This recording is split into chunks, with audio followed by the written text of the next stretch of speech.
a vosotros. Bueno, yo no sé de quiénes estáis aquí, quienes nunca habéis escuchado hablar del decrecimiento. Lo formulo en positivo. ¿Quiénes tenéis algún conocimiento mínimo sobre la propuesta del decrecimiento? ¿Quiénes lo tenéis? Bueno. Antes de entrar en materia, procuro hacerlo siempre. Me gusta formular 3 precisiones sobre lo que vais a escuchar que pretenden deshacer otros 3 posibles malentendidos. La primera se refiere a la relación entre la propuesta del decrecimiento y el capitalismo. ¿Esa propuesta reclama por necesidad salir del capitalismo o es imaginable dentro del capitalismo? No tengo tiempo para adentrarme en la discusión correspondiente. Me voy a limitar a señalar que mi propuesta de decrecimiento es orgullosamente anticapitalista. En el buen entendido de que deseo subrayar, muchas gracias, que a mi entender lo del decrecimiento no es una teoría ni menos es una ideología. Prefiero acogerme a un argumento más modesto que identifica sin más una perspectiva. Cuantas veces tengo la oportunidad subrayo que desde mi punto de vista cualquier contestación del capitalismo en el inicio del siglo XXI tiene que ser por necesidad decrecentista, autogestionaria, antipatriarcal e internacionalista. ¿Por qué? Porque si no incorpora estos 4 pilares, mucho me temo que estará moviendo, probablemente a su pesar, el carro del sistema que dice contestar. Segunda observación preliminar. Dentro de un rato os percataréis de que la perspectiva del decrecimiento dice que en el norte opulento tenemos inexorablemente que reducir los niveles de producción y de consumo. Alguien podría preguntarse, ¿y estáis reclamando lo mismo para los países pobres del sur? La respuesta es no, pero el no creo que se justifica por sí solo. Si la renta per cápita en Burkina Faso o en Níger es 30 veces inferior a la nuestra, no parecería muy saludable que encima pidiésemos que los habitantes de esos castigados países redujesen sus niveles de consumo. Conviene cimentar, sin embargo, el pero. Los habitantes de esos castigados países deben tomar nota de lo que nosotros hemos hecho mal en el norte opulento, siquiera solo sea para no reproducir nuestros errores. Tercera y última precisión inicial. En modo alguno deseo ignorar que en el norte rico también hay pobres. Si alguien se pregunta si estamos pidiendo que reduzca sus niveles de consumo una viuda que cobra una pensión no contributiva de 300 euros mensuales, responderé inmediatamente que no. Cualquier propuesta de decrecimiento sensata tiene que serlo al mismo tiempo de redistribución radical de la riqueza. Bien, hechas estas observaciones preliminares, y ahora que me estoy ahogando en agua, entro ahora sí directamente en materia. ¿Cuál es la primera apreciación que me interesa trasladaros? En la visión dominante en nuestras sociedades, el crecimiento económico es una bendición de Dios. Hablo de la bendición, de la visión que se refleja en una facultad como esta.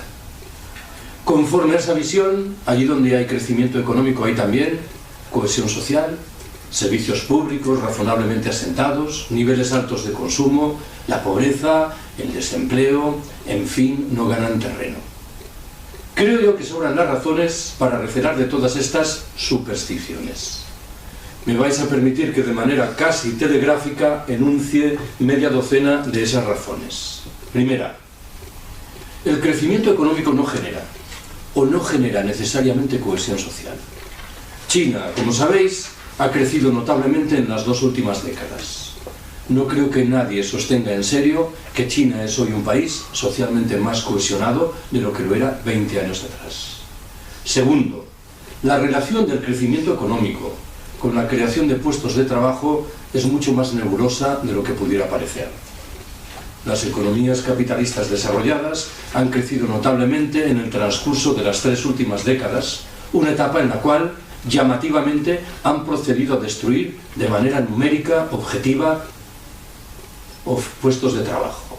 Tercera, el crecimiento económico se traduce muy a menudo en agresiones medioambientales literalmente irreversibles, que configuran un legado dramático en términos de los derechos de los integrantes de las generaciones venideras.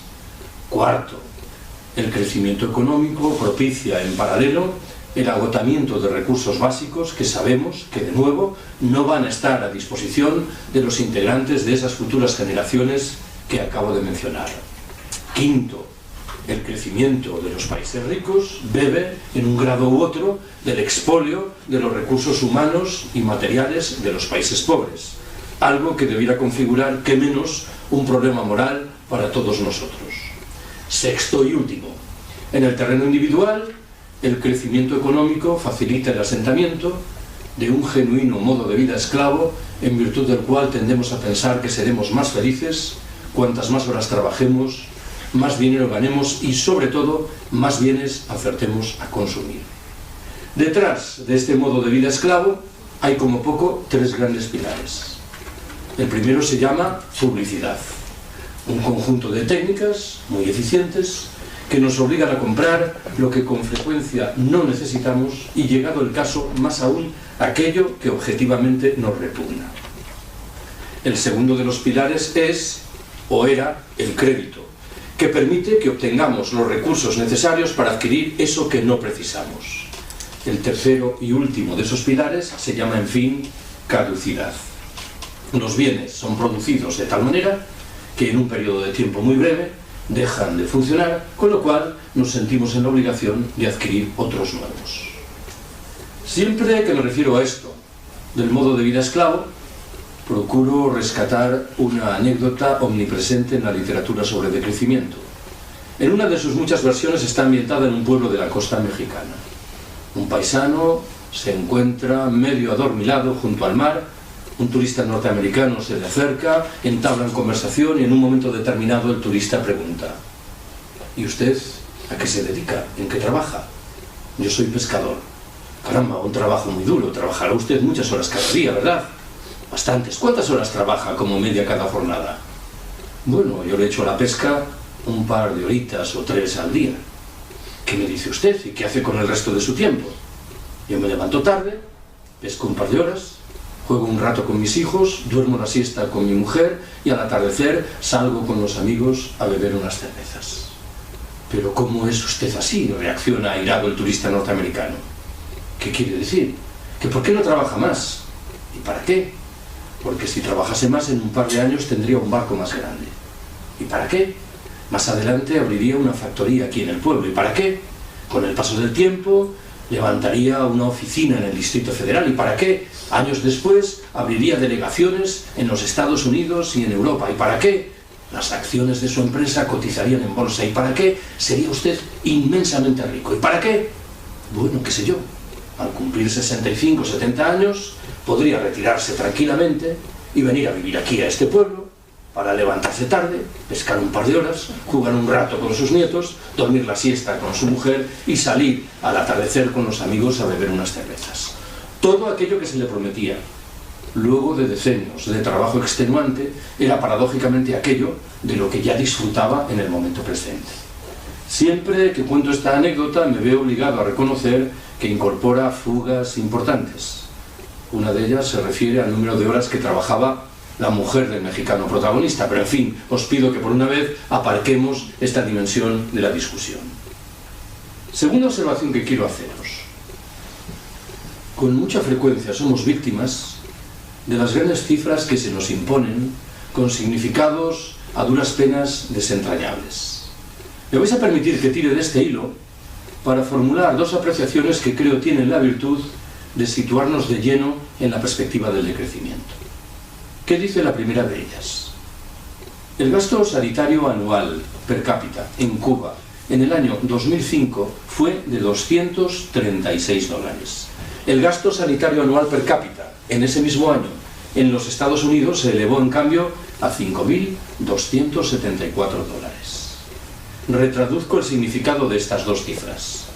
Por cada dólar per cápita que se gastó en sanidad en Cuba, se gastaron 20 en los Estados Unidos.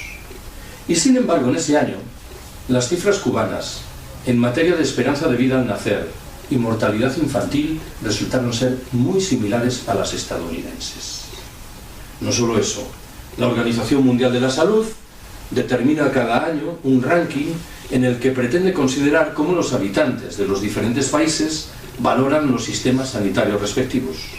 En el año 2006, en ese ranking, a Cuba le correspondía el puesto 36 del planeta, frente al lugar 72 que le tocaba a Estados Unidos. Supongo que entendéis por dónde quiero ir. En nuestro conocimiento económico convencional, si yo dedico a una actividad 20 veces más recursos que tú, por lógica, obtendré resultados sensiblemente superiores a los que alcanzarás tú. El ejemplo que acabo de proponeros desmiente el presunto valor universal de esa norma. Para explicar por qué, vamos a decirlo así, la sanidad cubana es más eficiente que la norteamericana, a buen seguro que habrá que incorporar la mención de determinados rasgos propios del sistema sanitario en la isla. Pero habrá que prestar atención también, y a esto voy, a determinadas consecuencias inesperadas, paradójicas, de la escasez y, llegado el caso, de la pobreza. ¿En qué estoy pensando? En Cuba, en un escenario de escasez, la dieta alimentaria refleja una presencia muy consistente de frutas y de verduras. Algo que, sabéis, no es común en las sociedades opulentas, pero que tiene, sin embargo, efectos positivos en términos del estado de salud general. Lo mismo digo de la precariedad del sistema de transportes en la isla, que obliga a los cubanos a caminar o, en su defecto, a moverse en bicicleta, de nuevo con consecuencias positivas en términos del estado de salud general. Voy a por el segundo caso que anunciaba. En términos reales, la renta per cápita en los Estados Unidos es hoy casi 4 veces superior a la que se registraba en 1945 al terminar la Segunda Guerra Mundial. De un tiempo a esta parte, y sin embargo, las encuestas reflejan que ha ido creciendo y notablemente el porcentaje de ciudadanos norteamericanos que declaran ser cada vez menos felices. Una encuesta realizada en el año 2006, antes, por consiguiente, de la crisis financiera, concluía que un 49% de los norteamericanos declaraba ser menos feliz, frente a solo un 26% que afirmaba lo contrario. Estamos obligados, parece, a preguntarnos por esta llamativa realidad, la de un país que se ha visto beneficiado por un notable crecimiento económico, que ha incorporado maravillosas tecnologías teóricamente liberadoras, pero que no parece en condiciones de garantizar el bienestar de la mayoría de sus habitantes. Todos hemos utilizado alguna vez esa máxima que reza que el dinero no hace la felicidad. Administrémosla con mucha prudencia. Es verdad que en los estadios iniciales del desarrollo, la disposición de dinero, de recursos, tiene que ver, claro que sí, con nuestra felicidad. Si yo me estoy muriendo de hambre y empiezo a comer, hay un cambio sustancial y para bien en mi estilo de vida. Sobran, sin embargo, las razones para argumentar que, dejado atrás esos estadios iniciales del desarrollo, el hiperconsumo al que a menudo nos entregamos en las sociedades opulentas es antes un indicador de infelicidad general que una señal de bienestar exultante. Lo digo de otra manera, invocando el sentido común imperante en una sociedad como la nuestra, que en este caso sugiere que desde mucho tiempo atrás, cada nueva generación que entra vive mejor que las anteriores. Mi abuelo vivió mejor que mi bisabuelo, mi padre vivió mejor que mi abuelo, yo he vivido mejor que mi padre. ¿Estamos en condiciones de afirmar que los jóvenes que entran ahora en el mercado de trabajo van a vivir mejor que los integrantes de mi generación? ¿Van a disponer materialmente de un empleo? ¿Van a cobrar en su caso un subsidio de paro? ¿Se van a beneficiar dentro de 40 o 50 años de una pensión? Me temo que nadie está en condiciones de responder de manera taxativamente afirmativa a todas estas preguntas que nos emplazan delante de una genuina crisis de nuestra civilización. Tercera observación que quiero haceros. La propuesta del decrecimiento parte de una conciencia clara y rotunda en lo que se refiere al relieve de un problema central: los límites medioambientales y de recursos del planeta. Si vivimos en un planeta con recursos limitados, no parece que tenga mucho sentido que aspiremos a seguir creciendo ilimitadamente. Me vais a permitir que intente retratar este problema de la mano de 3 metáforas diferentes. ¿Qué dice la primera? Estamos en un barco que se mueve a una velocidad de 25 nudos, camino de un acantilado con el que inexorablemente, a menos que cambiemos de rumbo, vamos a chocar. ¿Qué es lo que hemos hecho en los últimos años al calor, por ejemplo, del célebre Protocolo de Kioto? Hemos reducido un poco la velocidad del barco. Hoy ya no nos movemos a 25 nudos, sino a 23. ¿Cuál es la principal consecuencia de este cambio? Si el pronóstico inicial sugería que tardaríamos 25 días en chocar con el acantilado, hoy sabemos que tardaremos 27. No parece que sea de mucho consuelo. El problema principal, que es el rumbo del barco, no lo hemos encarado. Vaya la segunda de las metáforas, que bebe de la condición del barco tal vez más conocido de la historia, el Titanic. ¿Por qué murió tanta gente a bordo del Titanic? Por una razón fácil de identificar. Los botes salvavidas no permitían acoger a tantos seres humanos como se hallaban en el barco. Esto, en términos claros de la metáfora, tenía remedio. La respuesta es sí.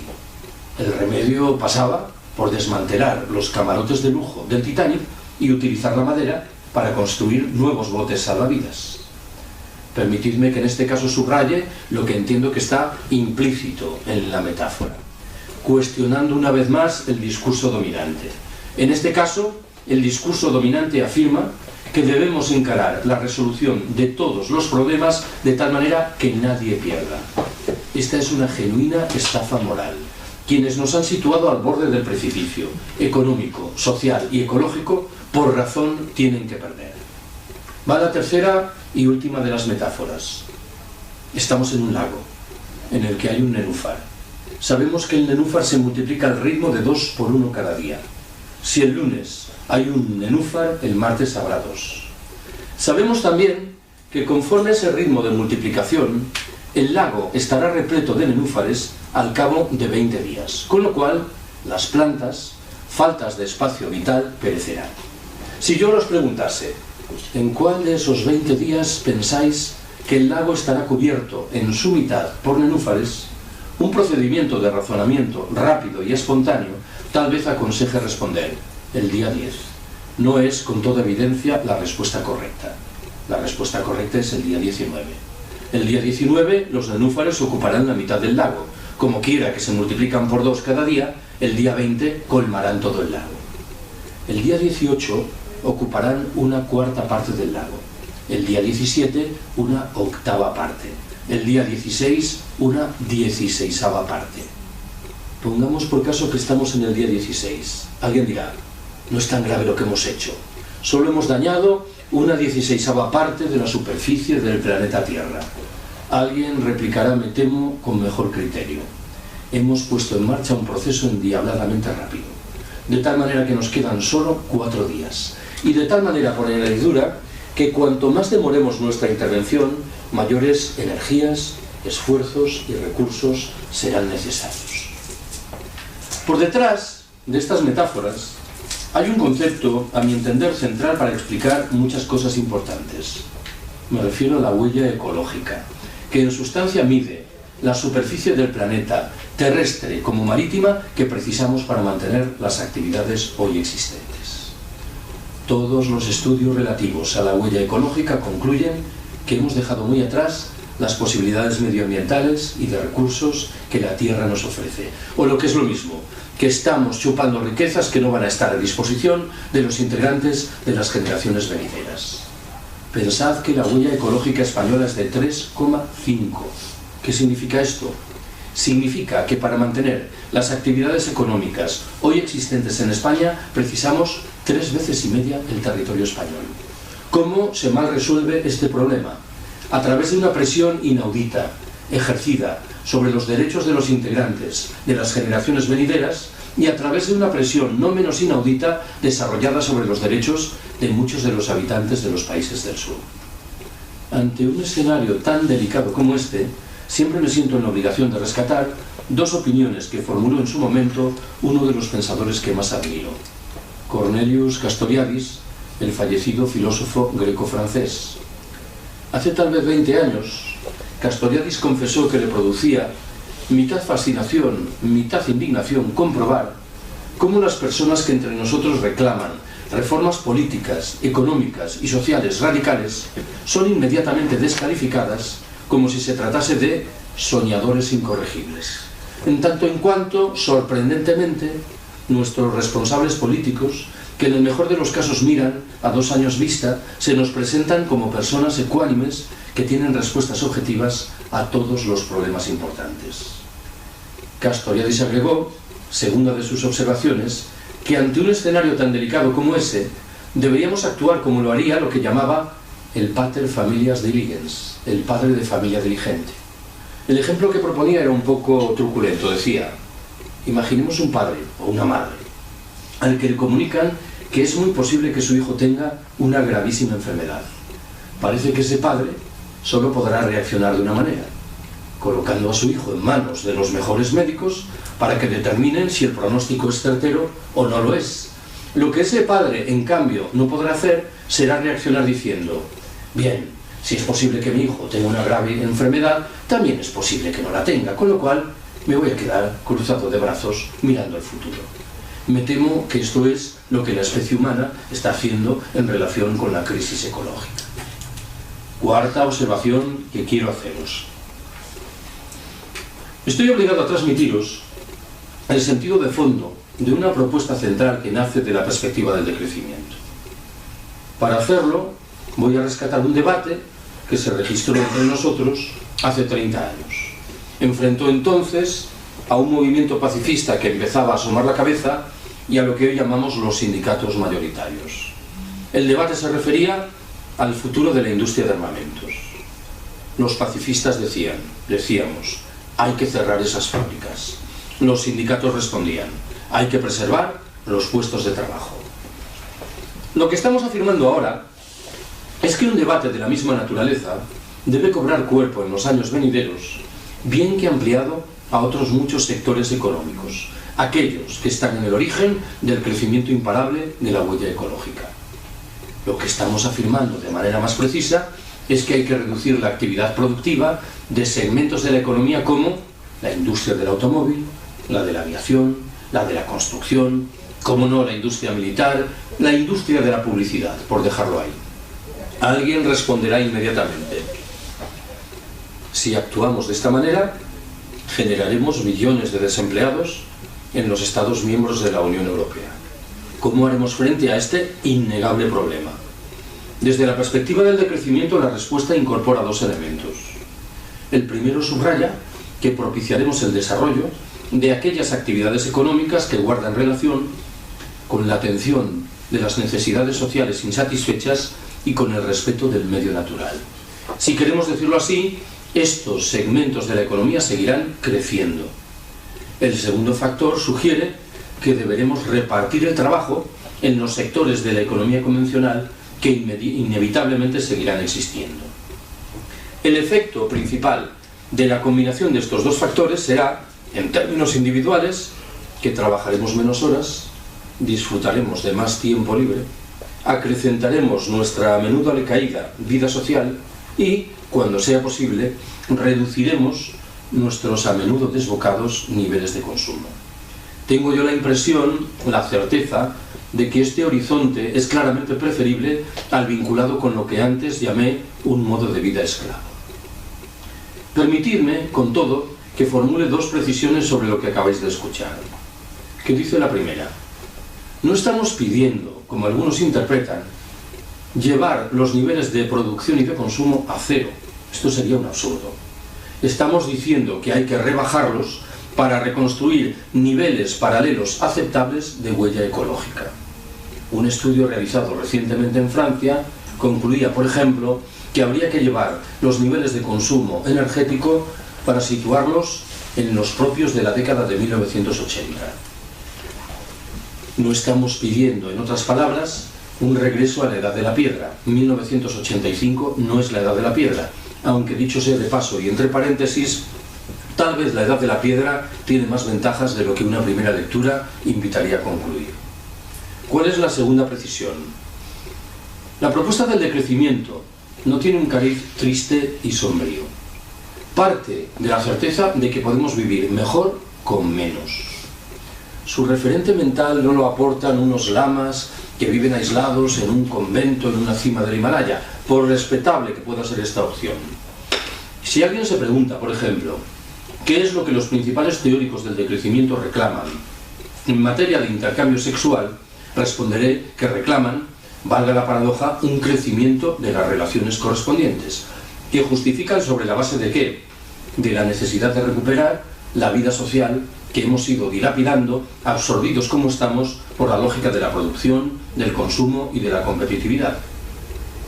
Siempre que cuento esto, me da por recordar que hace 4 años me invitaron a hablar sobre decrecimiento en la Asamblea Popular del 15M en el Escorial, aquí en Madrid. Y al terminar la charla se me acercó un hombre de unos 40 años de edad y me dijo: hay una cosa que has contado, Carlos, que me ha gustado muchísimo. Anda, ¿y qué es? Eso de que tenemos que follar más y mejor. Y hombre, yo no lo he dicho exactamente así. ¿No te importará, verdad, que te dé un consejo? Dice, no, dime. Dilo de follar al principio de tu charla y luego sueltas todo ese rollo sobre la autogestión y la democracia alimentaria. Quinta observación que quiero haceros. La propuesta del decrecimiento no se agota en la reivindicación de la necesidad de reducir los niveles de producción y de consumo en los países ricos del norte opulento. Reclama, antes bien, la introducción de principios y de valores muy diferentes de los que hoy aplicamos. ¿Cuáles son esos principios y valores enunciados de manera casi telegráfica? Primero, ya lo he mencionado, la recuperación de la vida social, que hemos ido desperdigando, obsesionados como estamos por la producción, por el consumo y por la competitividad. Segundo, el ocio creativo, frente a las formas de ocio siempre vinculadas con el dinero que se nos ofrecen por todas partes. Tercero, el reparto del trabajo, una vieja demanda sindical que infelizmente fue muriendo con el paso del tiempo. Cuarto, la reducción inexorable del tamaño de muchas de las infraestructuras productivas, administrativas y de transporte que empleamos. Quinto, la recuperación de la vida local, en un escenario de reaparición de fórmulas de democracia directa y de autogestión. Sexto y último, en el terreno individual, la sobriedad y la sencillez voluntarias. Alguien podría sentir la tentación legítima de afirmar que esta media docena de principios y valores que acabo de enunciar nos sitúa fuera del mundo, que nada tienen que ver con la organización pasada o presente de las sociedades humanas. Creo firmemente que no es así. Hay 4 ámbitos importantísimos, en los cuales es muy fácil rastrear el ascendiente de esos principios y valores. El primero lo configuran muchas de las prácticas históricas del movimiento obrero de siempre. Es verdad que la presencia de esos principios y valores es más sólida, más consistente en el caso de la tradición libertaria, de la tradición anarquista, pero en modo alguno faltan en los de las demás tradiciones del movimiento obrero. Un segundo terreno de manifestación lo configura eso que de un tiempo a esta parte llamamos trabajo de cuidados, protagonizado mayoritariamente por mujeres, materializado ante todo en el cuidado amoroso de niños y de ancianos, las más de las veces lejos de las relaciones monetarias y siempre ecológicamente sostenible. Una explicación, creo yo, razonablemente convincente de por qué los movimientos por el decrecimiento se nutren mayoritariamente de mujeres es esta: una comprensión mucho más rápida, fluida, espontánea de lo que significan las reglas del juego correspondientes, que nace del vínculo de las mujeres con el trabajo de cuidados. Un tercer ámbito de manifestación de esos principios y valores lo aporta, no sin contradicciones, la propia institución familiar. Estos neoliberales, que todo dicen fiarlo de la mano invisible del mercado, a buen seguro que no aplican las reglas del juego correspondientes en el interior de sus familias. Lo común es que en el interior de la familia prime la lógica del don, del regalo, de la gratuidad. Para entendernos, cuando los padres costean los estudios de sus hijos, no lo hacen, comúnmente, esperando obtener con el paso del tiempo algún tipo de contraprestación económica. Rescato un cuarto y último ámbito de manifestación de esos principios y valores, el que aportan por igual muchos de los elementos de sabiduría popular que atesoran nuestros campesinos viejos y muchas de las prácticas cotidianas de esos habitantes de los países del sur que nos empeñamos en descalificar como si fuesen primitivos y atrasados. La historia está ambientada en una región perdida de la Amazonia brasileña. Unos misioneros se adentran en esa región y se encuentran con unos indios que se dedican a cortar leña con instrumentos extremadamente primitivos. Los misioneros deciden hacer un esfuerzo y regalan a los indios unos cuchillos de acero inoxidable de fabricación norteamericana. Un par de años después, regresan a esa misma región, se topan de nuevo con los indios y uno de los misioneros pregunta: ¿y los cuchillos qué tal? Muy bien, tardamos ahora 10 veces menos tiempo que antes en cortar la leña. Estupendo, tercia el misionero. Supongo entonces que estaréis produciendo 10 veces más leña que antes. El indio replica perplejo: no señor, seguimos produciendo la misma cantidad de leña que antes, solo que ahora disfrutamos de 10 veces más tiempo libre, que es lo que sabemos guarda relación con nuestro bienestar, con nuestra felicidad. Me temo que este chip mental, que es perfectamente racional, se ha desvanecido, sin embargo, en nuestras cabezas de habitantes de las sociedades opulentas. Sexta observación que quiero haceros. Me interesa aterrizar, de la mano de algunos de los conceptos que he manejado hasta ahora, con el concurso de 3 debates más o menos vivos entre nosotros. ¿Cuál es el primero de ellos? Yo no soy una persona particularmente consecuente, pero arrastro algunas virtudes que nacen de mis carencias, y una de mis muchas carencias es que no sé conducir. Después de pensarlo mucho dije: Carlos, ya que no sabes conducir, igual casi es preferible no tener coche, ¿no? Bueno, alguien se preguntará si en la ciudad en la que vivo, Madrid, echo de menos disponer de un automóvil. La respuesta es fácil y sencilla: no. Analicemos la cuestión con un poco de detalle. Yo vivo en Vallecas. Desde el portal de mi casa, caminando, hay 4 minutos hasta alcanzar un apeadero de la Renfe. Por término medio, tardo 50 minutos en llegar desde ese portal, en tren, a mi despacho en la Facultad de Derecho de esta universidad. ¿Qué es lo que ocurriría si dispusiese de un automóvil? Es verdad que muchos días llegaría antes. Tardaría, qué sé yo, 25, 30, 40 minutos. Pero no es menos cierto que otros días no sabría a qué hora llegaba. Claro, si me veo inmerso en uno de los gigantescos atascos comunes en las grandes ciudades y resulta que tengo clase a las 8:30 de la mañana y hay 60 alumnos esperándome, mal negocio es el que me invita a llegar tarde 40 minutos. En segundo término, creo que no preciso justificar que el transporte público en general, el tren en particular, en código medioambiental es visiblemente menos gravoso. Tanto más cuanto que el automóvil, bien lo sabéis, suele ir ocupado por una única persona. En tercer lugar, el tren me resulta inconmensurablemente más barato. La literatura sobre decrecimiento está llena de exhortaciones dirigidas a las personas que emplean un automóvil y encaminadas a que calculen cuál es el porcentaje de las horas que trabajan que precisan para mantener el automóvil. Mantener el automóvil significa comprarlo, pagar los impuestos, las reparaciones, los seguros, la gasolina. ¿Cuántas horas de libertad efectiva permite el automóvil y cuántas horas de trabajo esclavo previo son necesarias para mantenerlo? A menudo el cálculo es literalmente desolador.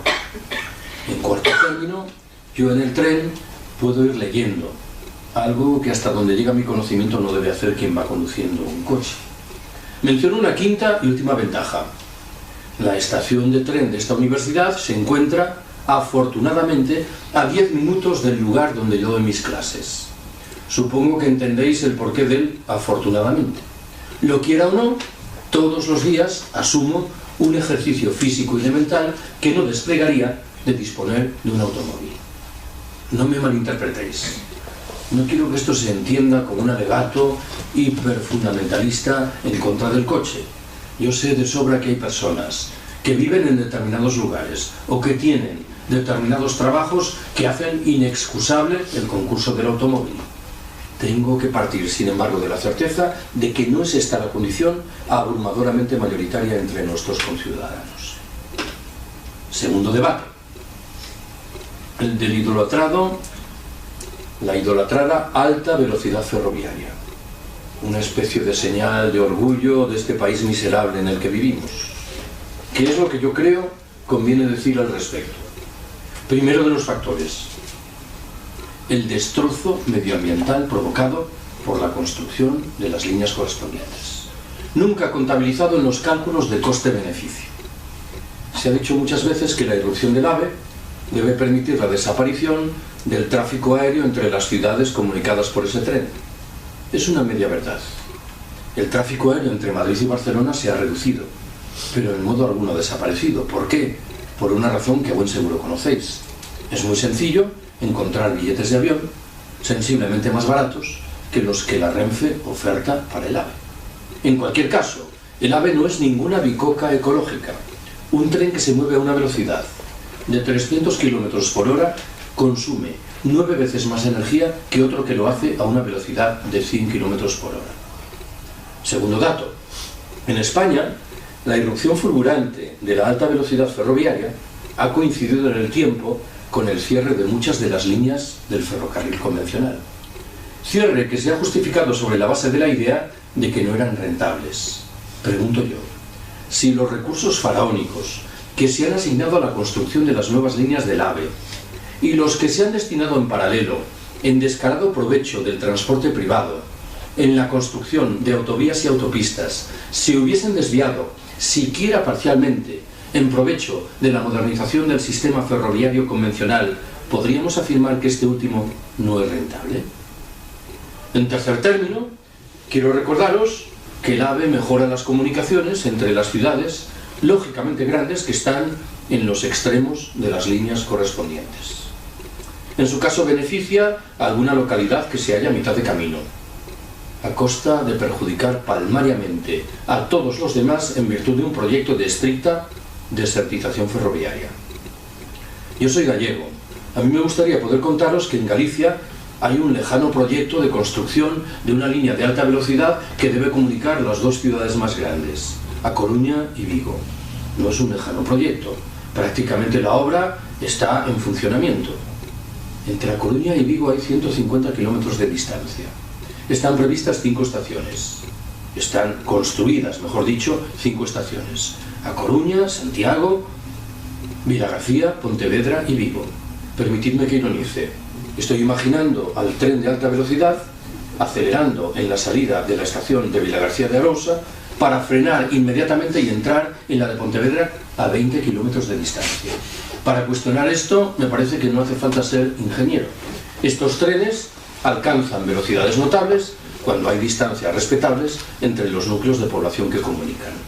No era esto, sin embargo, lo que quería subrayar ahora. Buena parte del trazado de la nueva línea gallega de alta velocidad se solapa con el trazado de la vieja línea de tren convencional, que con toda certeza va a desaparecer, dejando sin un servicio público ferroviario a un sinfín de localidades que se han beneficiado de tal servicio desde hace bastantes décadas. Esto es lo que he intentado retratar de la mano del concepto de desertización ferroviaria. Agrego un último comentario. Hace bastantes años escuché en labios de un colega andaluz una observación sobre el AVE que me pareció singularmente atinada. Dijo: el AVE es un ejemplo de libro, de cómo los integrantes de las clases populares celebran con alegría que con los impuestos que pagan se construyan líneas de alta velocidad que van a beneficiar prácticamente en exclusiva a los integrantes de las clases pudientes. En el otoño del año 2010, el entonces ministro de Fomento, el señor Blanco, convocó en Madrid una rueda de prensa para promocionar la nueva línea de alta velocidad que debía comunicar, lo hace ya, Madrid y Valencia. Echó mano de una estimación estadística desoladora.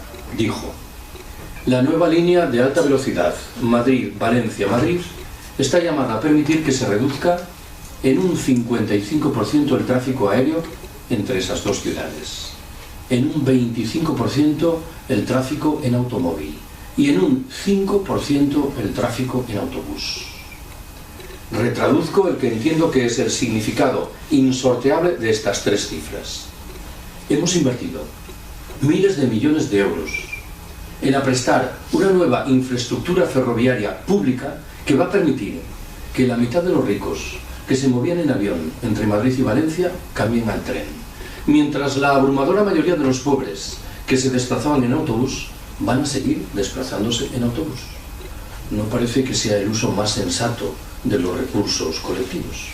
Lo que os cuento conduce a formular una pregunta que puede parecer tontorrona, pero que a mi entender da en el clavo de la cuestión. ¿Quién tiene tanta prisa en la vida como para necesitar llegar en 1 hora y 35 minutos entre Madrid y Valencia? Respondo, los ejecutivos de las grandes empresas. Estamos trazando un sistema de transporte público ferroviario sobre la base de los intereses singularísimos de una escueta minoría de la población, mientras permitimos que se degraden las posibilidades al alcance de la mayoría. ¿Por qué digo esto?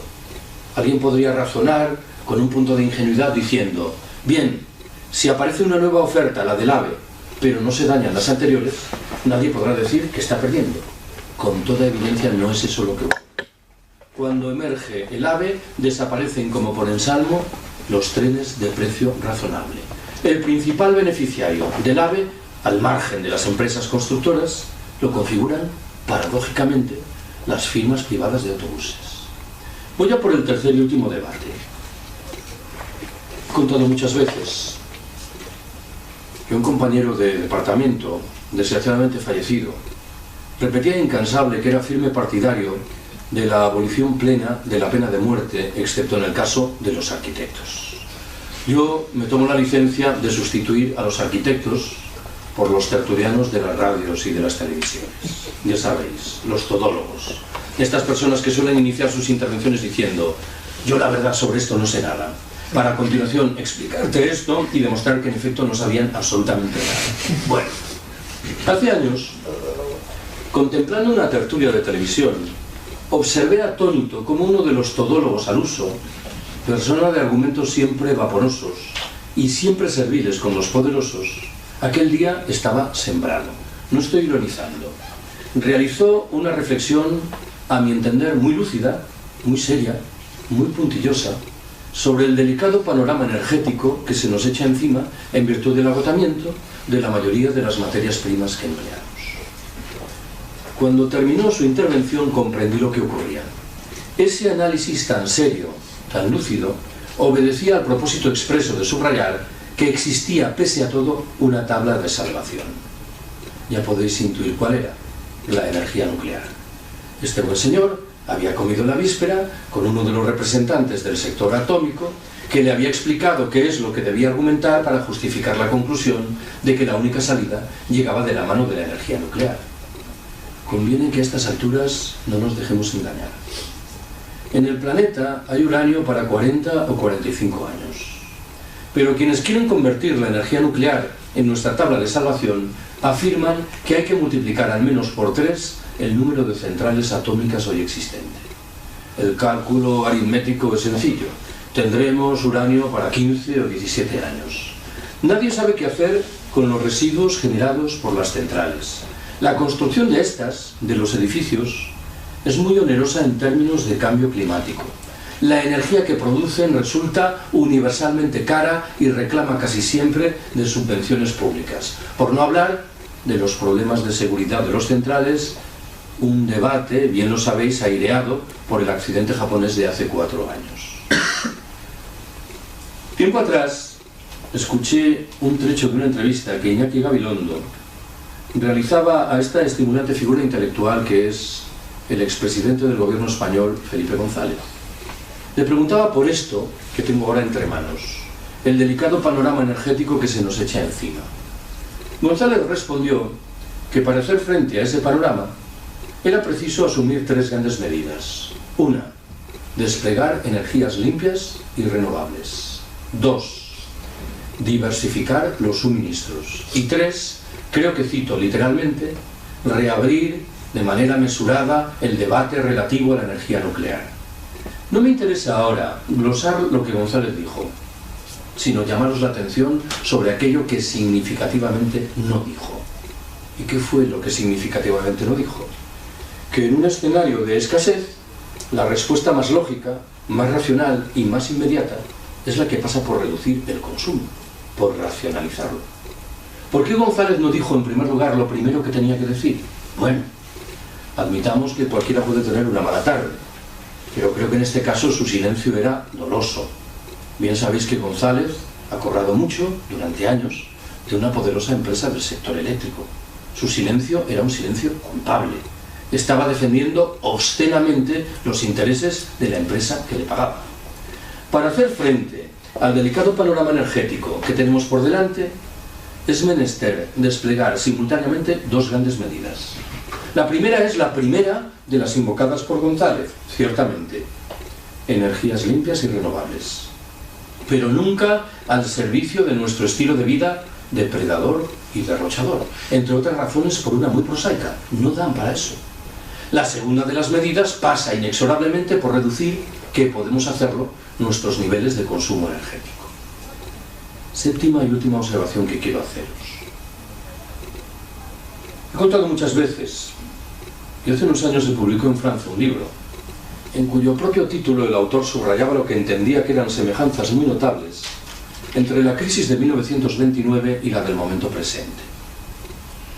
A buen seguro que cuando este ensayista francés acometía esa comparación, en modo alguno deseaba transmitirnos un mensaje tranquilizador. No olvidéis que la crisis de 1929 estuvo en el origen del asentamiento de los fascismos en la década siguiente de la Europa que conocemos. No olvidéis que la crisis de 1929 estuvo en el origen, si así lo queremos, de la propia Segunda Guerra Mundial. Yo tengo la impresión, sin embargo, de que la comparación queda un poco coja. ¿Por qué?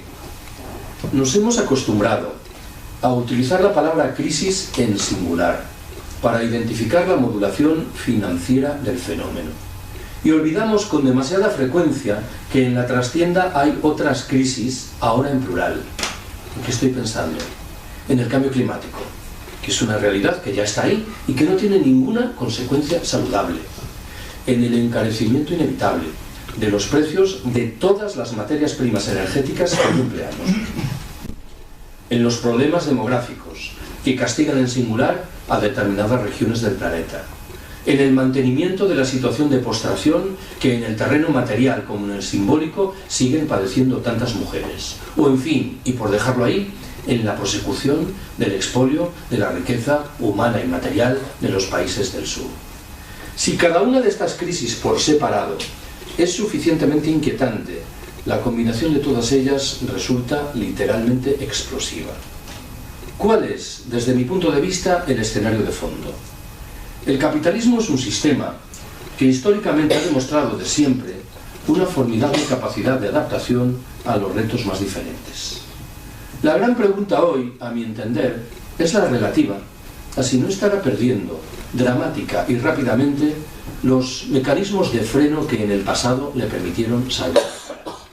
Si llevado de un impulso, al parecer incontenible, encaminado a acumular espectaculares beneficios en un periodo de tiempo muy breve, no estará acabando su propia tumba, con el agravante, claro, de que dentro de la tumba estamos nosotros, de tal suerte que puede desmoronarse sobre nuestras cabezas. Lo digo de otra manera.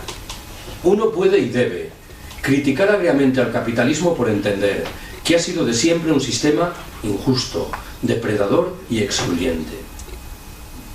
Convengamos, sin embargo, en que al mismo tiempo ha sido un sistema razonablemente eficiente. ¿En qué sentido?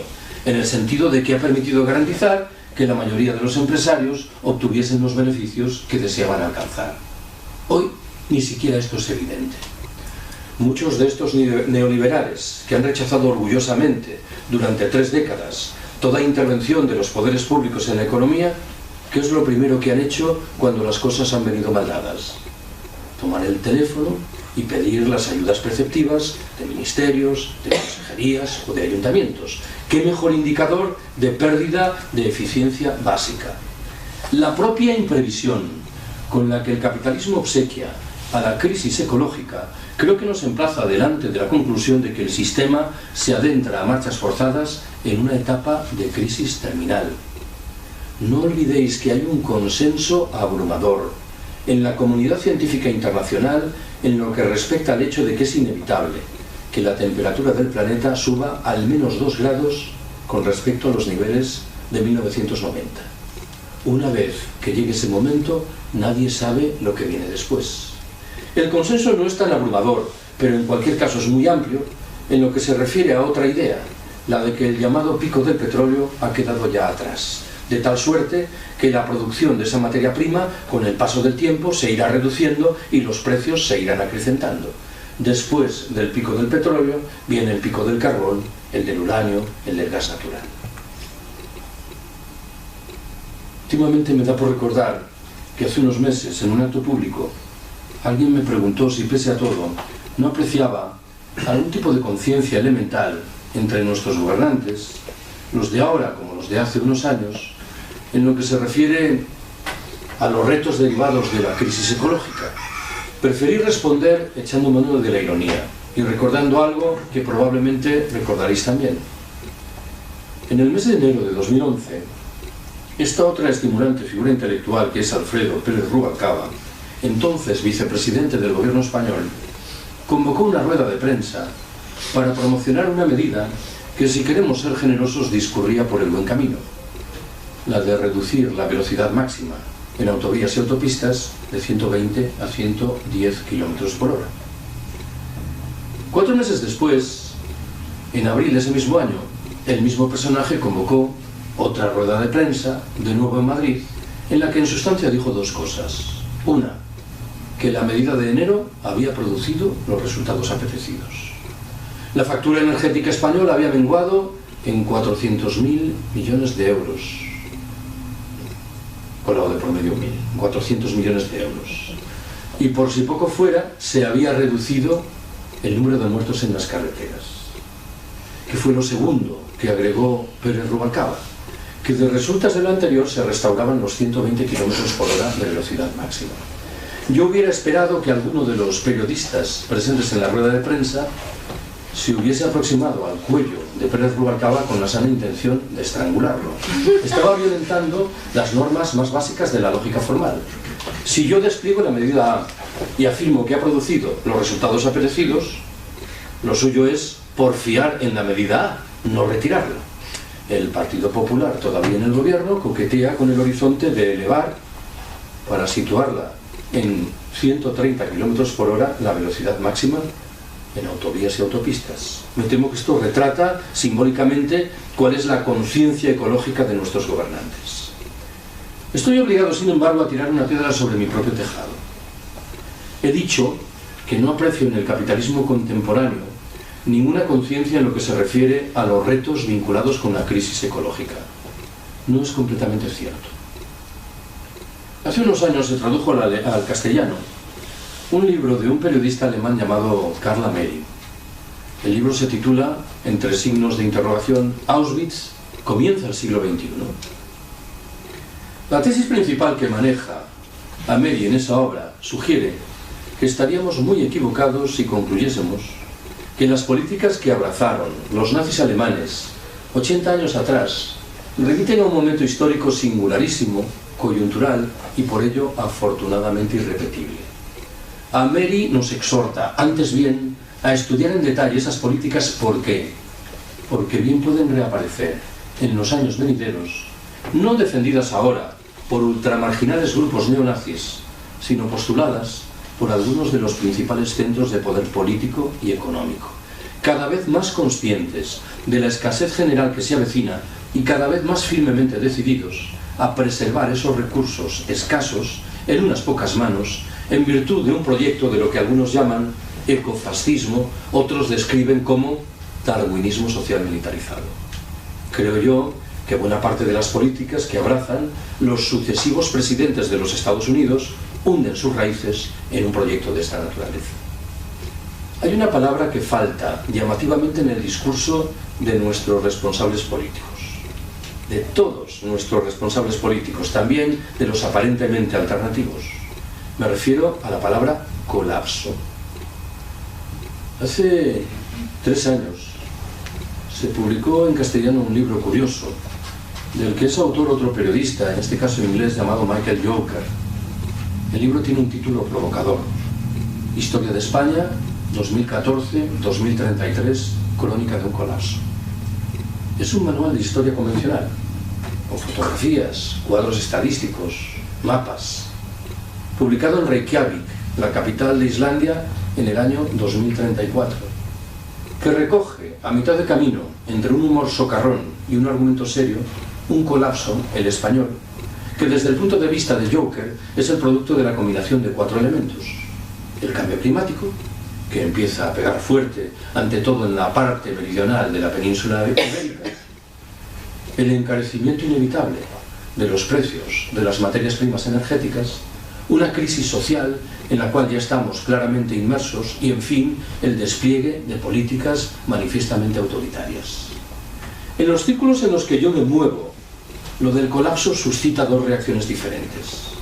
La primera es crudamente realista y dice: no nos queda más remedio que aguardar a que llegue el momento del colapso. ¿Por qué? Porque será la única manera que permita que la mayoría de nuestros conciudadanos tome nota de sus deberes. Esta primera perspectiva es crudamente realista, pero no nos engañemos, es también profundamente desalentadora. El colapso, por definición, se traducirá en una multiplicación espectacular de nuestros problemas y en una reducción paralela de nuestra posibilidad de resolverlos. La segunda de las respuestas, que es la mía, tiene un cariz voluntarista y nos dice que tenemos que salir con urgencia del capitalismo. Y lo que hoy por hoy podemos hacer al respecto pasa por construir espacios autónomos, autogestionados, desmercantilizados, despatriarcalizados. Estoy pensando en lo que suponen incipientemente los grupos de consumo, muchas de las ecoaldeas, las cooperativas integrales, las formas de banca ética y social que han ido germinando, o en fin, y por dejarlo ahí, el incipiente movimiento de trabajadores que en régimen autogestionario cooperativo se han hecho con el control de empresas que estaban al borde del cierre. Yo tengo buena relación personal con los economistas socialdemócratas españoles de bandera y muchas disensiones. Algunas de ellas se refieren al ritmo temporal de los hechos. El colapso, me temo, que no es para dentro de 100 o 150 años, es para dentro de 2 o 3 décadas. Algo que debiera estimular poderosamente un cambio radical, no solo en las políticas, sino también en las perspectivas mentales. Acabo. He contado muchas veces que hace años me invitaron a participar en una de las facultades de la Complutense, en un debate que compartí con una mujer que, por lo que me explicaron, era una de las estrellas en ascenso de televisión española, sometida a los dardos críticos del Partido Popular, que entendía que era una izquierdista desbocada. A esta mujer le tocaba hablar de las manipulaciones en los medios de comunicación. A mí me correspondía hacerlo del decrecimiento. No eran 2 materias que tuvieran una relación evidente, fluida entre sí. Lo cierto es que cuando llegó el debate, en un momento determinado me sentí en la obligación de denunciar una queja y dije: me parece llamativo que en esos programas matinales de televisión de los diferentes canales, por los que en el transcurso de los 2 últimos años han pasado centenares de políticos, de economistas, de sindicalistas, nadie haya tenido a bien cuestionar las presuntas virtudes propias del crecimiento económico. Nadie haya disfrutado de la ocasión de explicar en tiempo y forma qué es esto del decrecimiento. Vaya por delante que esta mujer reaccionó inmediatamente y se comprometió a garantizar que, al menos en su medio, Televisión Española, ese silencio tocase su fin. Nunca volvimos a saber nada de ella. Recuerdo, eso sí, lo que me dijo cuando nos despedíamos. Se me acercó muy solícita y me preguntó: oye, Carlos, esto del decrecimiento no será una cosa un poco revolucionaria, ¿verdad? Como podéis intuir, yo la miré con absoluta perplejidad, sin saber bien qué responder, entre otras razones por una muy precisa. Tenía al alcance de la mano, esto sucede de vez en cuando, 2 respuestas diametralmente diferentes entre sí y las 2 razonablemente legítimas. La primera hubiera consistido en decir: pues mira, sí, ¿para qué te vamos a engañar? Si estamos defendiendo la primacía de la vida social, la autogestión y la democracia directa, habida cuenta de por dónde discurren las reglas del juego dominantes en nuestras sociedades, describir eso como revolucionario es legítimo. Pero tenía al alcance de la mano otra respuesta bien diferente, que hubiese consistido en decir: pues mira, no, esta es una propuesta que nace en la cabeza de gentes muy tranquilas, cada vez más conscientes del derrotero que la especie humana le está imprimiendo al planeta Tierra, de tal manera que han decidido colocar en primer plano los derechos de los integrantes de las futuras generaciones y también, por cierto, los derechos de las demás especies que nos acompañan en el planeta Tierra, de tal forma que no le hacemos ascos para describirnos a la etiqueta de conservadores, atribuyendo, claro, a esta etiqueta un significado diferente del que corresponde a nuestros conservadores oficiales.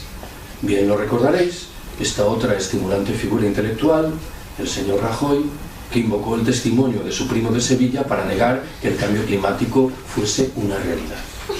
Si en el norte opulento no somos capaces de asumir un decrecimiento paulatino, social, solidario, me temo que quedaremos abocados a otro tipo de decrecimiento, aquel al que estamos asistiendo en virtud del hundimiento sin fondo del capitalismo global que padecemos. Gracias por haberme escuchado.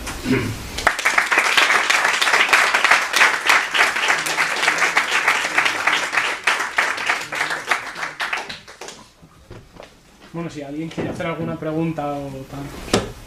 Adelante. ¿Quién rompe el fuego?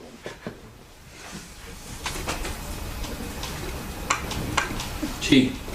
Bueno, mi cuestión va referida a cuál sería el papel de la ciencia en el decrecimiento. Bueno, las dos dimensiones principales que habría que evaluar son la dimensión social y la dimensión ecológica de la ciencia. Intento explicarlo de la mano de un ejemplo. Recuerdo que hace un par de años, con ocasión de un debate en Vigo, un señor de cierta edad me formuló una pregunta delicada. Dijo: yo estoy aquí porque gracias a determinada tecnología médica he podido salvar la vida. No sé si he entendido bien que tú estás sugiriendo que debemos prescindir de ese tipo de tecnología. Como podéis intuir, era una pregunta un poco delicada. Imaginaos que yo le hubiese respondido: sí, yo hubiera preferido que usted se hubiese muerto directamente. Mi respuesta, claro, fue otra. Dije: yo no tengo nada que oponer a esa tecnología siempre y cuando reúna dos condiciones. Una, que esté al servicio del conjunto de los habitantes del planeta, toda vez que hay muchas tecnologías que están infelizmente al servicio de escuetas minorías. Dos, que sean ecológicamente sostenibles, esto es, que el aprovechamiento contemporáneo de esas tecnologías no ponga en un brete los derechos de los integrantes de las futuras generaciones. Lo que ocurre es que, no sé si el debate de la ciencia es literalmente el mismo que el debate de la tecnología, pero creo que se solapan el uno y el otro.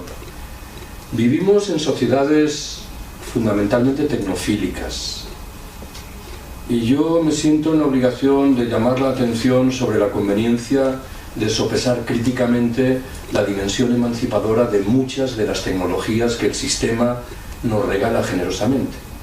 Esto no significa que me oponga a la tecnología, significa que quiero asumir sin más cautelas. Jon Sersan es el principal teórico de lo que se llama el anarcoprimitivismo.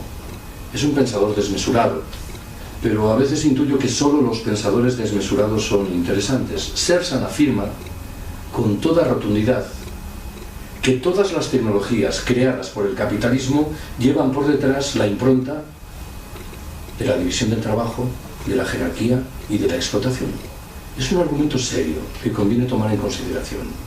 Yo repito que no voy tan lejos, me limito a exhortar a analizar críticamente el papel de las tecnologías. ¿Por qué?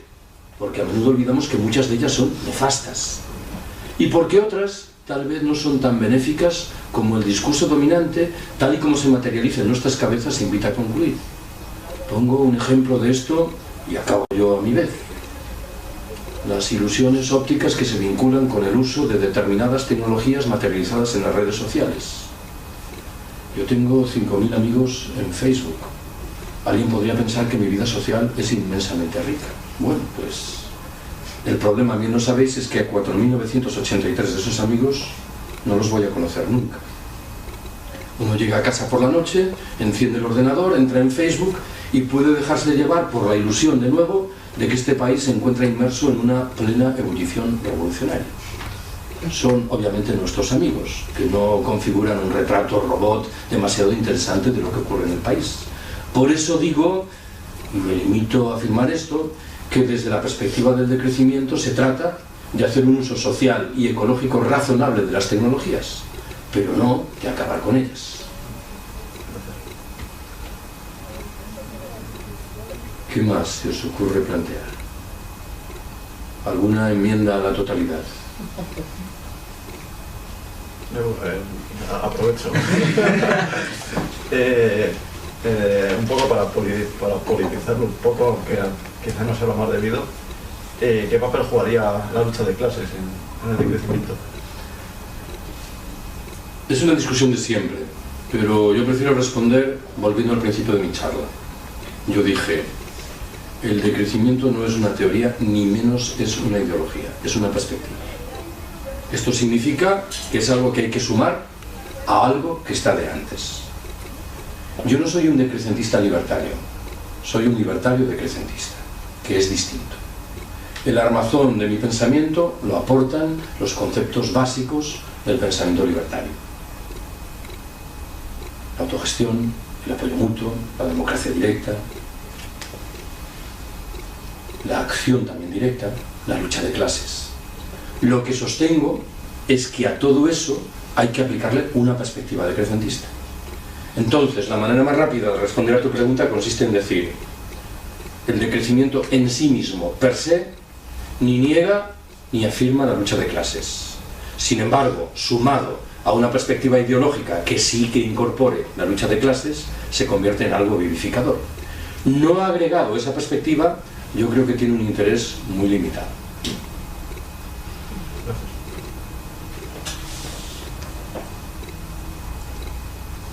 ¿Qué más? Tengo preparada una prueba tipo test que os voy a pasar. Más. Sí. ¿El decrecimiento siempre tiene un ámbito localista? ¿O también tiene en consideración el comercio internacional?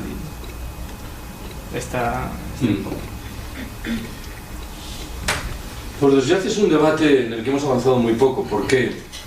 Porque el despliegue de políticas decrecentistas es muy limitado. Y esa discusión, que es legítima e interesante, nos pilla demasiado lejos. A veces se ha formulado una pregunta que remeda un poco el debate soviético de los años 30. El socialismo en un solo país, la revolución permanente. ¿Es imaginable un proyecto de decrecimiento aplicado en una ciudad, en una comarca, en una región, entre nosotros diríamos en una comunidad autónoma, mientras en el mundo rigen otras reglas del juego? Bueno, no tengo ninguna respuesta cabal, diré, es imaginable, ciertamente en condiciones difíciles. Lo que no me gustaría es que este argumento se convirtiese en una especie de freno permanente ante el despliegue de actitudes decrecentistas, ¿no? La conciencia de que en efecto este es un problema y de que lo tenemos muy difícil, no creo que deba verse frenada en virtud de la certificación correspondiente.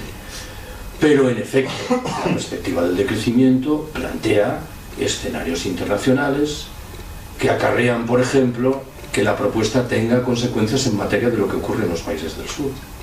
Plantea, por ejemplo, horizontes morales ante un pronóstico que habéis escuchado muchas veces, ese pronóstico que dice: si países como China y la India siguen creciendo al ritmo actual, dentro de poco tiempo en su interior se generarán clases medias muy numerosas, tal vez 400 millones de personas, que aspirarán a reproducir los niveles de consumo característicos de las clases medias de Estados Unidos, de la Unión Europea y de Japón.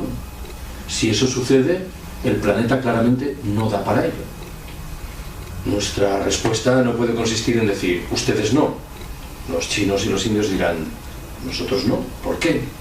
Y en ese horizonte, la perspectiva del decrecimiento plantea, bien es verdad que de manera muy genérica, un argumento moral. Dice, nosotros en el norte opulento vamos a decrecer, no para pedirles a ustedes que dejen de crecer, pero sí para demandarles que crezcan de manera diferente, para demandarles que no reproduzcan los mismos callejones sin salida a los que hemos llegado nosotros, que es lo que está ocurriendo singularmente en China, ¿no? De la mano de una reproducción literal de los aspectos más miserables del capitalismo occidental en el terreno, al menos medioambiental, ¿no? La perspectiva en el terreno teórico está, pero vuelvo al principio, me temo que infelizmente el debate nos pilla demasiado lejos. Lo suyo sería que empezásemos a aplicar políticas decrecentistas desde abajo y que a partir de ese escenario intentásemos plantear lo que tú sugieres. Sí. Un poco a raíz de esto, ¿cómo valoraría usted, bajo el punto de vista actual, el problema del crecimiento poblacional y si de alguna manera con la teoría del decrecimiento podría relacionarlo? El decrecimiento es un movimiento bastante humilde y con desarrollo muy limitado. Pero eso no significa que en su interior no haya escuelas diferentes que, por ejemplo, ante una materia como esta por la que preguntas, plantean respuestas también distintas. Intento resumir, sin embargo, lo que entiendo que es el argumento principal. El argumento principal no es sino un trasunto de una idea que ya manejé. En un momento determinado recordaréis que dije: si vivimos en un planeta con recursos limitados, no parece que tenga mucho sentido que aspiremos a seguir creciendo ilimitadamente. Y ahora agrego, esto en todos los terrenos imaginables, también el demográfico. ¿Qué es lo que dice en este ámbito el discurso dominante?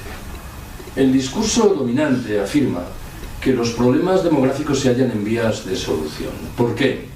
Porque el ritmo de crecimiento de la población planetaria se va reduciendo, de tal suerte que, según los pronósticos al uso, esa población se estabilizará en torno a los 10.000 millones, 11.000 millones de seres humanos, allá por 2050 o 2060. No es un argumento que genere mucha tranquilidad. Alguien dirá, si hoy, con 7.000 millones de habitantes, tenemos problemas graves en materia de escasez, ¿qué problemas no tendremos dentro de 40 años con 3.000 millones o 4.000 millones de seres humanos adicionales?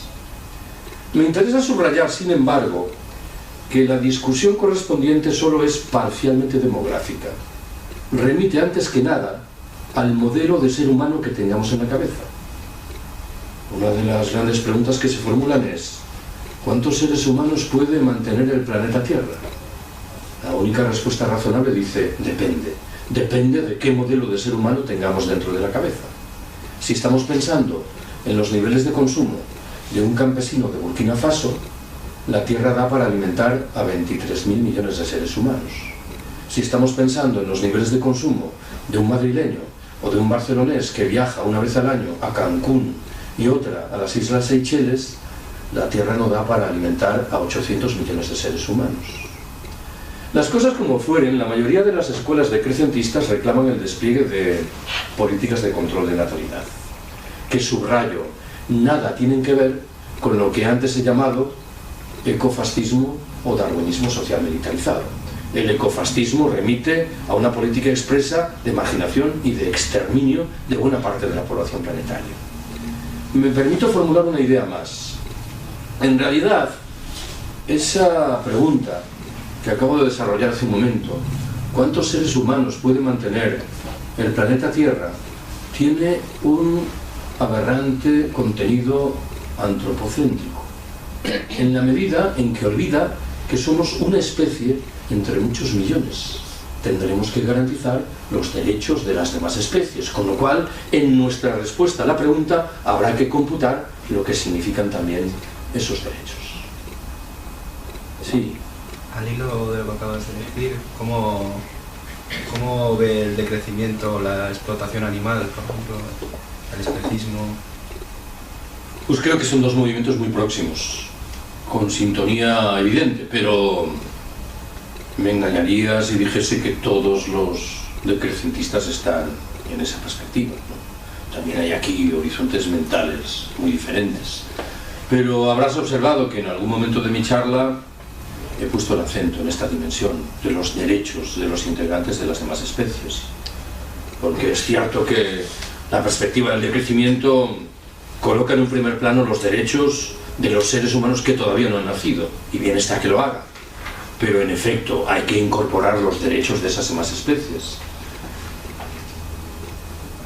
A menudo he recordado que en su momento se dijo que los movimientos antiglobalización fueron los primeros movimientos que en esencia lo que hicieron fue reclamar derechos para otros. Los sindicatos, por definición, son movimientos que reclaman derechos para sus integrantes. Se supone, en cambio, que los movimientos antiglobalización reclamaban derechos para los integrantes de las generaciones venideras, para los habitantes explotados de los países del sur, para las mujeres históricamente preteridas. Pero una vez alguien con muy buen criterio me corrigió y dijo que los movimientos por los derechos de los animales probablemente eran los primeros que reclamaban derechos para otros. Y el argumento creo que estaba bien tirado. En efecto, los animales son otros cuyos derechos debiéramos preservar escrupulosamente. Sí. Con respecto a lo del darwinismo social, hace unos años hubo una polémica bastante grande con el tema de la gripe A y las vacunas que se estaban dando, y llegó a salir declaraciones, no sé si era de una ministra finlandesa o de una doctora finlandesa, no, de eso no me quedó muy claro, como que era una señal más del darwinismo social que has comentado, que era una forma más de introducir nuevas patologías en el ser humano, nuevos problemas de salud, y con una intención final de reducir la población a largo plazo, junto con otras prácticas como las emisiones de distintos aparatos tecnológicos y contaminación, etc. Mi pregunta es, ¿hasta qué punto crees que el darwinismo social ha alcanzado unas cotas de poder significativas? Pregunta difícil de responder. A ver, yo intento retraducirlo de manera muy doméstica. ¿El señor Rajoy está inserto en la lógica del darwinismo social? Pues probablemente no. Alguien dirá, ni siquiera llega a esto, ¿no? Ahora bien, quienes mueven el planeta por detrás del señor Rajoy están en esta perspectiva. Pues en algunos casos me temo que sí. Pero no me quiero alejar mucho de Rajoy. Alguna vez he planteado en público una pregunta relativa a la condición de los integrantes del gabinete ministerial de Rajoy. Algunos de ellos están en la perspectiva del darwinismo social o del ecofascismo y otros no. Pues sospecho que sí. Bert me parece que estaba claramente en esa perspectiva. Era el sálvese quien pueda. Bueno, lo del sálvese quien pueda es una fórmula gráfica de explicarlo, pero está claro quién se debía salvar, no era quien pueda. Estaba claro quiénes eran los privilegiados. Intuyo que de Guindos está en esa perspectiva. Luego, claro, si alguien me pregunta si Fátima Báñez o Montoro están en el horizonte del darwinismo social, diré que son conceptos demasiado elaborados para cabezas tan privilegiadas como las suyas. Ya sé que esto del darwinismo social o del ecofascismo incorpora cierto tufillo conspiratorio que invita razonablemente al recelo, ¿no? Alguien dirá, ¿realmente hay seres humanos tan despreciables como para tener en mente un proceso de exterminio masivo de la población? Pues igual en el estadio actual, cuando las cosas todavía no son tan extremas, no. Pero intuyo que como las cosas se van a poner más difíciles, ese tipo de políticas van a reflotar. Ojo con esto. A mí me consta que cuando uno utiliza el término ecofascismo, normalmente provoca cierto sobresalto en la cabeza. ¿Por qué? Porque el prefijo eco siempre lo asociamos con procesos positivos y saludables. Pero no está de más que recuerde que en el Partido Alemán Nacionalsocialista había un sector muy fuerte que defendía políticas ecológicas muy severas. Eran nazis. Claro, estas políticas se vinculaban con algo relativo al ecofascismo en la medida en que implicaban un reparto de recursos que marginaba a buena parte de la población planetaria. Pero ojo, que esto está ahí, en el aire, y no debemos dejarlo en el olvido, ¿no? No sé tampoco si en este caso conviene frenar las tentaciones conspiratorias, porque, hombre, asistimos a tal inflación de conspiraciones que siempre es buena la prudencia. Pero deducir de lo anterior que todo lo que rezan las explicaciones conspiratorias carece de fundamento, creo que sería también una actitud poco inteligente. Sí. Se plantea desde el decrecimiento, sea cual fuera la rama, algún tipo de conquista de poder social o algo por el estilo. Bueno, el decrecimiento no es un proyecto necesariamente connotado ideológicamente. Yo he dicho que soy un libertario decrecentista, pero hay muchos decrecentistas que no son libertarios, que son socialdemócratas. No conozco leninistas decrecentistas, pero podría ser imaginable, ¿no? Esto quiere decir que la polémica al respecto de lo que tú planteas, sospecho que se revela más bien fuera del decrecimiento, ¿no? Es la confrontación eterna entre perspectivas ideológicas distintas. Ahora bien, es verdad que hay un nexo, yo creo que muy fácil, muy inmediato, entre la perspectiva libertaria y la decrecentista. Entre otras razones por una importante. La perspectiva libertaria, como no se vincula con las elecciones ni con el cortoplacismo, normalmente plantea discusiones que son las mismas que plantea la perspectiva decrecentista. Y esto genera un escenario común de relación fluida. Pero repito, hay percepciones distintas en lo que respecta a lo que conviene hacer con el poder dentro de sectores diferentes del decrecentismo. En Francia ha habido candidatos decrecentistas en las diferentes modalidades de elecciones, lo cual significa directamente que no todos ellos son libertarios, ¿no? Cuando uno echa mano de la literatura decrecentista, que a menudo es muy plural, descubre que hay perspectivas que relacionan expresamente el decrecimiento con la autoorganización de la sociedad desde abajo, desde la autogestión, y otras que lo que plantean es, de manera visible, una acción institucional o al menos una acción de influencia sobre las instituciones.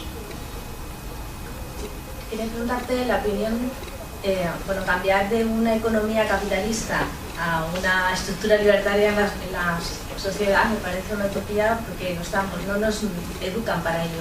Entonces, un paso intermedio como la economía del bien común, esta nueva podría utilizarse para parar eso.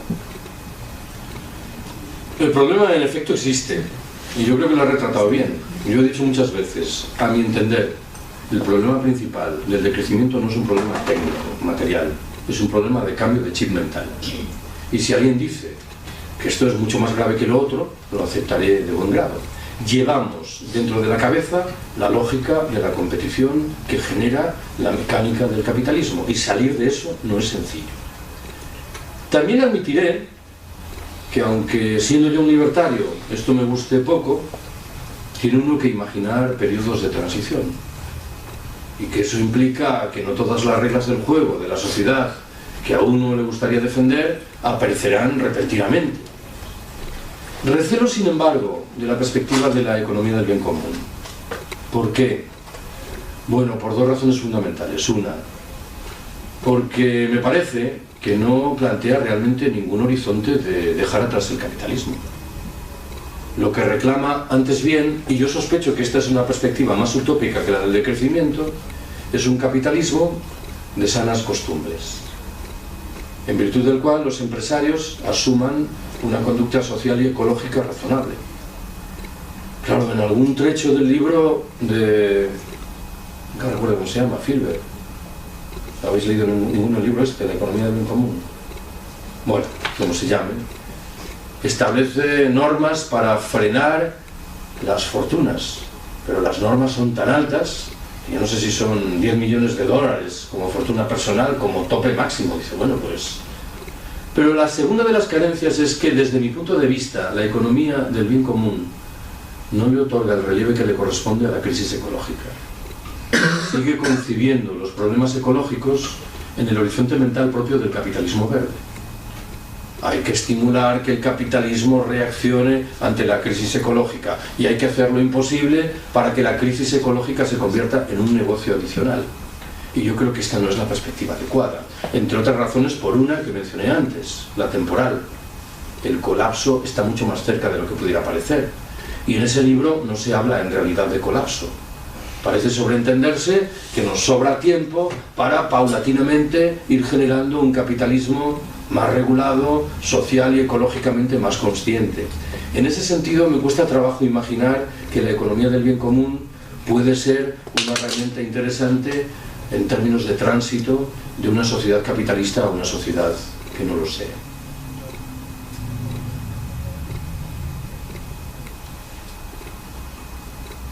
Bueno, pues lo dejamos aquí, si os parece.